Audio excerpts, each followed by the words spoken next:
boys and girls, this is Mrs. Connery. I thought I'd go over number 1 with you today because during class I didn't really go over how you can find the median and the lower quartile, upper quartile from a dot plot. There's a couple ways you could do it, but I wanted to show you the long way and the shortcut way. So to find the median, you need to find a middle number.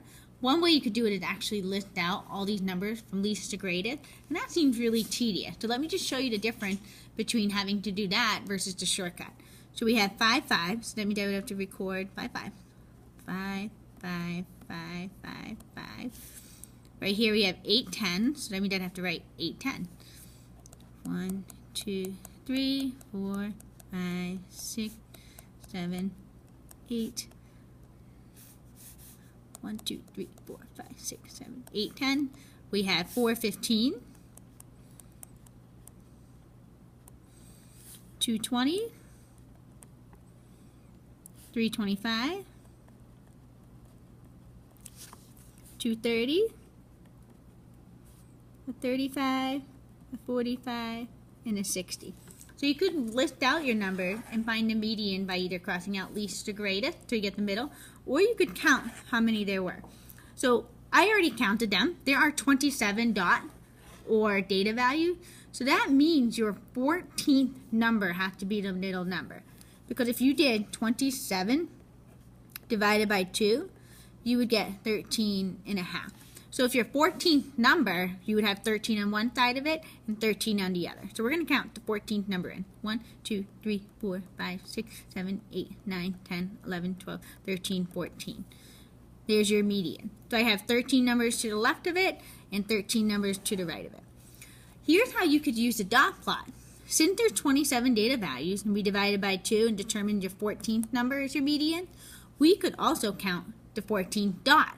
1, 2, 3, 4, 5, 6, 7, 8, 9, 10, 11, 12, 13, 14. There's your median. So we have 13 data values here. That's your upper half of the data over here.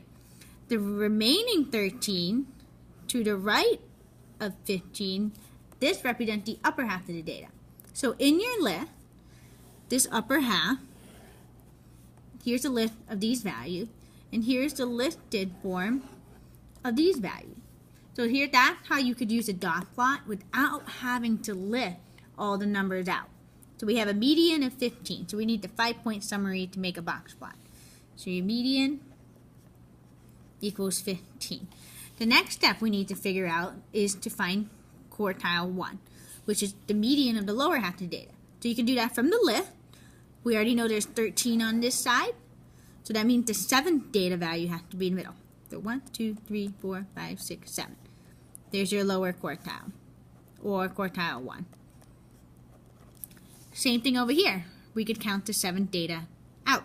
1, 2, 3, 4, 5, 6, 7. There's your upper quartile, which is 25. To use the dot without listing it, you could have done the same thing. You have 13 data value. The 7th one in is your lower quartile. 1, 2, 3, 4, 5, 6, 7. There's your lower quartile. Same thing here. 1, 2, 3, 4, 5, 6, 7. There's your lower quartile. That's just a way you could do this without having to use a dot plot. Now you can make a box plot very easily from here. Get a piece of paper. When you are doing a box plot, you need to have your minimum value, your lower quartile, or quartile 1, your median,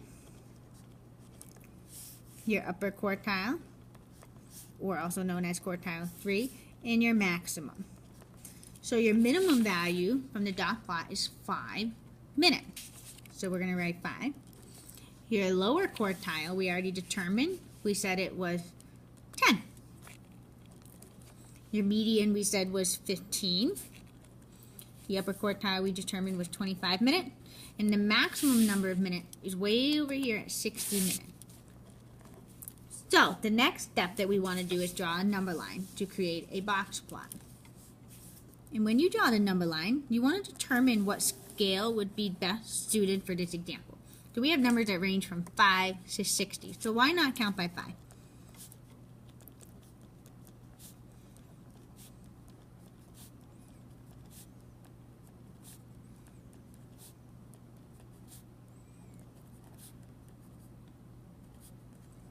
Here we go.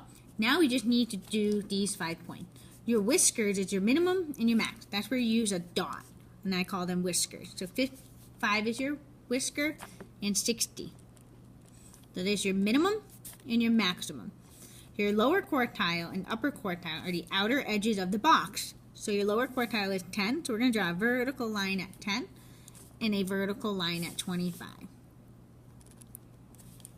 Your upper quartile is 25, lower quartile is 10. Your median goes within the box is 15.